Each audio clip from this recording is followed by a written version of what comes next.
My question is for both gentlemen. Since roughly about 2000, the Republican Party has made major efforts to go out and try to recruit African Americans to its party, and it's had some success.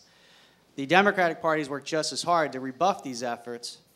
And going forward, which party do you both think is winning the battle, and what do you make of those efforts?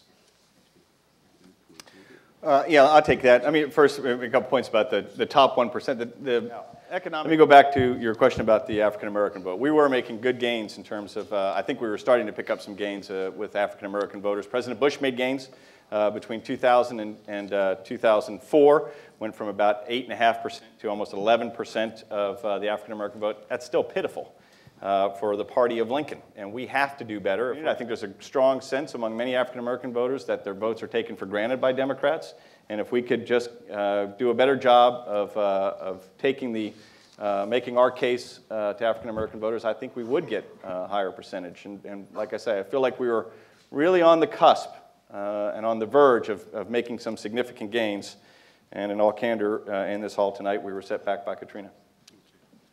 Yeah, I mean, I wouldn't disagree. I would say that President Bush, when he came in, he tried to fund some of the faith-based churches around the country, and I think they tried to take a run at it, picked up a couple percentage points, but I agree with that. As soon as Katrina hit, and those dead bodies were floating down the streets of New Orleans, and this administration did absolutely nothing, that we couldn't get water down there. We can get water over to Iraq, but we couldn't get water down for those folks down there. I'd be shocked if we don't get 98% of the African-American vote in 2008. We got that level of vote in the 2006 elections, and I just think it's because of what happened in Katrina and, you know, heck of a job Brownie, and people just weren't taken care of, and they're very upset by it, and I think it set their efforts back tremendously. Like the two former party chairmen, I thought that Hurricane Katrina would play an important role in choosing our next president and the direction of our country. As a Tulane student, I lived in New Orleans and the city became part of my DNA. It would take a 23-hour drive to get there, and I didn't know what I would find. But I didn't think my film would be complete without New Orleans. Well, I've been hearing from people that since the actual event happened and the federal response, particularly with it, that it's become more of a race issue, that the Republicans really didn't react fast enough because it was a Democratic city and a Democratic state. That's mostly, particularly the city, mostly African American. Whereas the Democrats would have done things differently. But the folks in St. Bernard Parish, where I've spent a ton of time, that parish is 97% white. And the sheriff there, who's a 6'5" tall white guy, big guy, will tell you they got the same slow, horrific response that their black counterparts got. So he would say, I mean, he and I had this conversation actually right after the storm. The days after the storm, we were one of the first people to get into that parish. And he said to me, you know, I get your question, but my parish is 97% white. He thinks it's a socioeconomic response. It's a powerful versus powerless response, not a racial issue. And when you look at the people in his parish, everybody's white. And they're all in trailers, and they're all being, I don't want to use a word that's coming to mind, so I'll edit myself and say they're all being left in difficult circumstances, like their counterparts who are people of color. So again, I think that depending on who you ask, they're going to see it through a prism of racial injustice. But there's a lot of other people who don't see it that way. Sometimes they don't see it that way because they are conditioned to not think in terms of race. And sometimes they don't see it that way because they feel like, you know what, I lost my house too. And you know, in St. Bernard Parish, they had 100% damage. 2 buildings were not destroyed. Only 2. There are 2 buildings that were not destroyed. So it's like an atomic bomb just came right through. 100% damage. And they, you know, and they have virtually no black people there. So they are not screaming, this is a racial issue. They're screaming, where's our money? We're Americans. We are taxpayers. Where's our money too? And as far as right that issue, we're all Americans. Why has the upper levels of government in both political parties, not even just talking the federal government on its own or President Bush, why hasn't that actually moved down to where, in a sense, government has helped these people, or government has made it easier for these people to rebuild their lives? Well, you're asking the $64,000 question, which is, if there's so much money, where'd it go? You know, you walk around the neighborhoods, it's certainly not there. No. You know, when we interview Mayor Ray Nagin, he'll tell you only now have they been able to get some of that money flowing. So the money's been appropriated and it's sitting there, but it actually hasn't made its way. You know, I think there are some logical arguments about that. Some of those arguments are some of the legal sticking points I had to overcome to free up the money. You know, those are real. But there's a lot of money that didn't come and has been slow just because bureaucratic idiocy, frankly. And so, you know, I think it's not necessarily a federal government getting the money to the people. I think you can see failure at all levels. All levels. There's a, you know, this is a story that has been from the beginning a story of blame to go around and then some. We thank you for coming out as we commemorate the 2nd anniversary of Hurricane Katrina. And I see people from all races, all backgrounds, all income levels. And you're here because you have a love. We have a shared love. And that's for the greatest city in the world, New Orleans.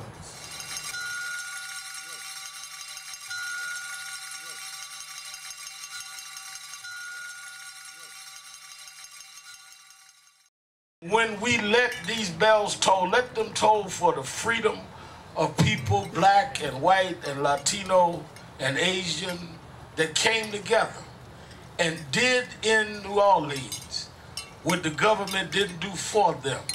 As much as we can protest what went wrong, the strength is that y'all found a way to reach across racial and religious lines and resurrect, yes, even emerge from a flood and show the true spirit of what this country could be. God bless you. The messages of unity were very inspiring and great to hear. But with so many leaders and opinion makers in town, I couldn't help but wonder how Katrina was affecting our two-party political system and urban America. As someone who's really expressed great leadership in trying to handle a situation in New Orleans, what do you make of how the political system's worked out on a leadership level? Well, you know, you've seen the good, the bad, and the ugly of a democracy. That's true. The alternative would be to dictate what's going to happen, and the people would be probably equally dissatisfied. And, you know, the stuff that's tried to be fixed, much of it was broke before the storm. The school system was on the edge, public safety was on the edge, infrastructure was on the edge, and the storm made it worse. So most of these problems historically even have gone back 50, 100 years. Oh, absolutely. Me in the world and the state and everybody here watch that the school system was deteriorating in this town, infrastructure was deteriorating, and now it's time to fess up and get it done. So do we have to change the political system in some ways to be able to change New Orleans and make it better in other cities? I think we got to change the attitude. How has the two-party political system kind of failed New Orleans with the recovery, particularly at the federal level? Well, I don't know if it's failed us, it's complicated. It's complicated from the standpoint that there's this healthy competition and sometimes unhealthy competition between the parties.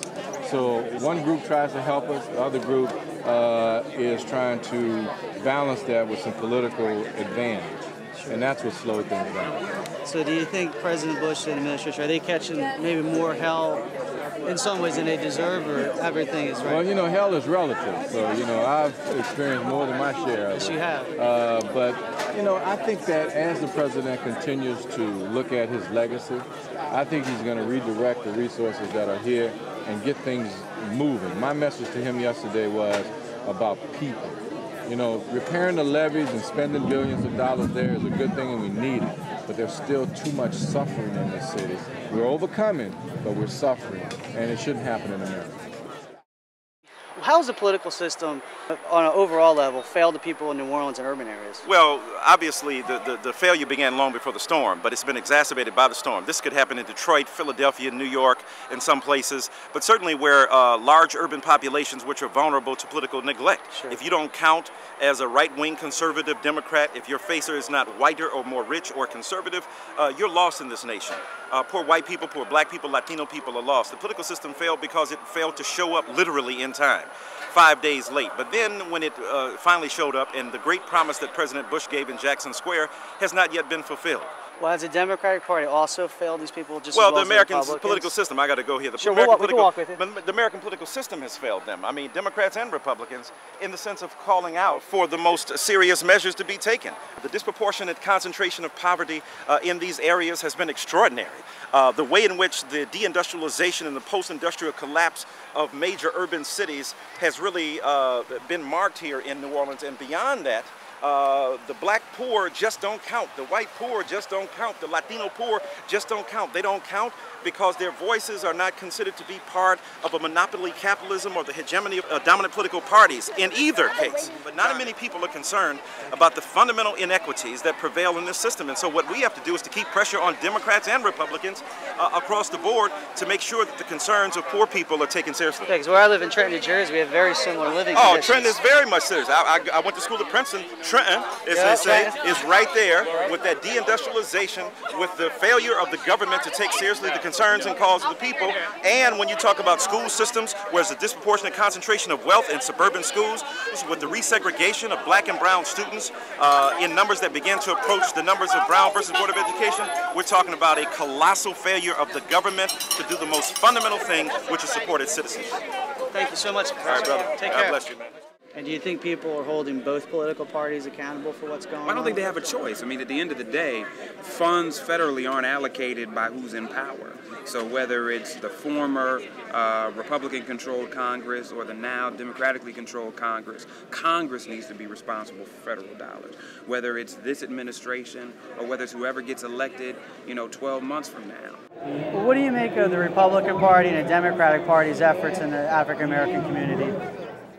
They're both the same, except one, if two people that don't care that much about me, but one giving me a cool drink and the other giving me a hot drink, I'm going to favor the one who's giving me the cool drink. It's sad that you reduce the deal with the lesser of the evils. And do you think that the Republican Party ignores the black vote? Yeah, but they ignore them the same reason that the Democratic Party act like we got their attention. They ignore them because they're trying to get a white conservative vote that's based on all kinds of stuff other than spirituality, and the Democrats know us, follow us because that's the strongest bloc they have. So they ain't fools, So it's all about just winning elections, not doing the right thing. Well, it's more than winning an election. There's billions of dollars that go with winning an election that you can steal off the top. This is a pep rally to push us in the right direction, at the same time a solemn event to commemorate what happened. And as far as people in New Orleans, in the lower Ninth Ward and other areas that have been affected, even the whole city, did they vote? Were they really active in politics beforehand? No, they're not. And why would that be? I think it's because they don't have faith in the political system. Nothing like this, it can't be about party. It can't be about division. And so we're not coming here to place blame. It's not about that. It's like, oh, you didn't know, now we know. Let's fix it. Let's do the right thing. It's never too late to do the right thing. And Katrina was not Republican or Democrat or independent. It was a storm that hit. And it cannot be any more the blaming Republicans or blaming Democrats. It's time for those in power to do what they have to do and what they were elected to do, and that's to take care of the citizens of this nation. We need to go back and say to Congress, the Democrats are in control, so don't point the finger at Bush, do something. If the president won't do it, the Democrats need to do what they have to do, starting with the Congressional Black Caucus. We can't say it's the white folks. Congressional Black Caucus is also a part of Congress, and they need to take the stand and push and be the first in line to insist that it's done right. This event is important because it's about the power of one. I believe in the power of one individual with another individual to change the world. It was a beautiful day. Everyone celebrated that New Orleans was coming back and somberly remembered those who were lost and the tough times after the storm and today. Partisan politics were not part of the program, just positive action. But then it happened, and Gerald Ball's voice hit me like a thunderbolt. Right time, election time, you see 3 or 4 white guys coming in, I hate to use the word white, but you see 3 or 4 coming into, especially my church I go to, right away you know they're a politician. They're there to get votes. They're there to look how humble I am, how can I help you, how am I helping you. It's all, they're pretending. They're not helping you 360 times a year. They're just there for votes. Good afternoon. I'm Steve Cohen. I'm a freshman member of Congress from Memphis, Tennessee. I came down here because I think every member of Congress needs to come to New Orleans and see what's happened and see what needs to happen. As Mayor Nagin well said, the tragedy of New Orleans is the tragedy of every American city.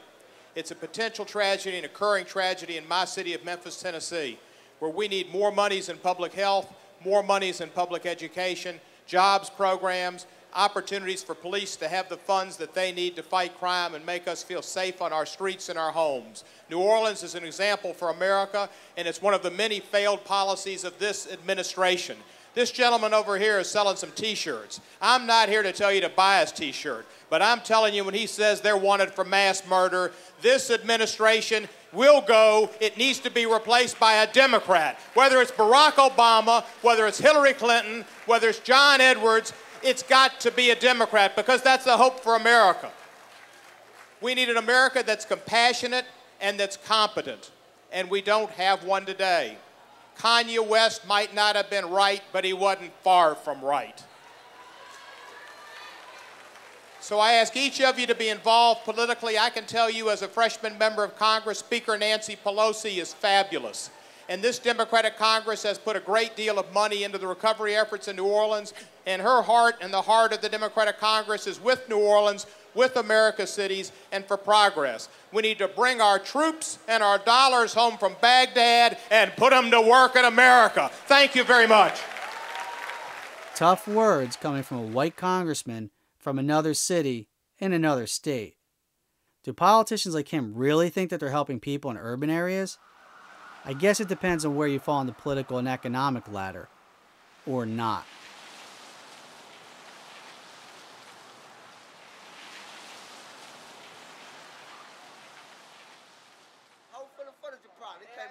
I'm with the 21st Century Foundation.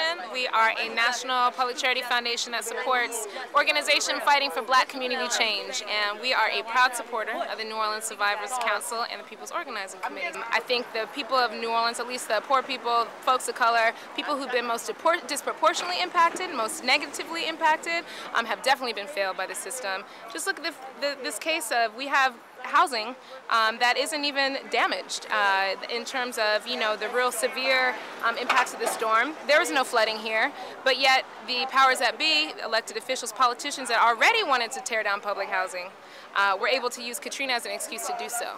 There needs to be support for grassroots community organizing. Not a lot of support is coming to organizations that are empowering residents to speak for themselves and to advocate for a voice in the decision-making process around how this city and this whole region gets rebuilt. This is a great organization. It's led by the residents. You see, they decided to come here because the residents said we want to come home. I know. Nothing wrong with this here. Tell Bush, excuse my language, the bitch down bad. We down here suffering. Ask me a serious question. How has politics failed you? Man, politics failed me my whole life.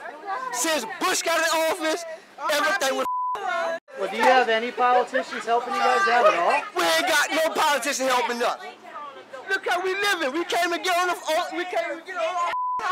They want the black people out of New Orleans so they can bring the white folks in here. But it ain't gonna work, because I'm out to fight for what's mine. I'm fighting for what's mine. The whole political situation. The whole political is Democrats and Republicans. What do you think? They all up. The whole system is up. It's messed up. So, do you think either political party really cares about people here? Man, I don't know. No matter who in office, they gonna screw us. No matter what. And so, like, your council person, your mayor, nobody's helped you guys at all. No. Ray Nagin ain't doing nothing. Blanco damn sure ain't doing nothing. They ain't doing nothing for us. It's about $1 to them, but it's life to us. It's $1 to them, it's life to us. If I ask you, where are you living now? On the street. All right, where I'm living at? We live on Orleans and Claiborne. That's where we live at. Orleans and Claiborne, under the bridge. Under the bridge. That's where we living at. No matter who in office, they gonna screw us. No matter what.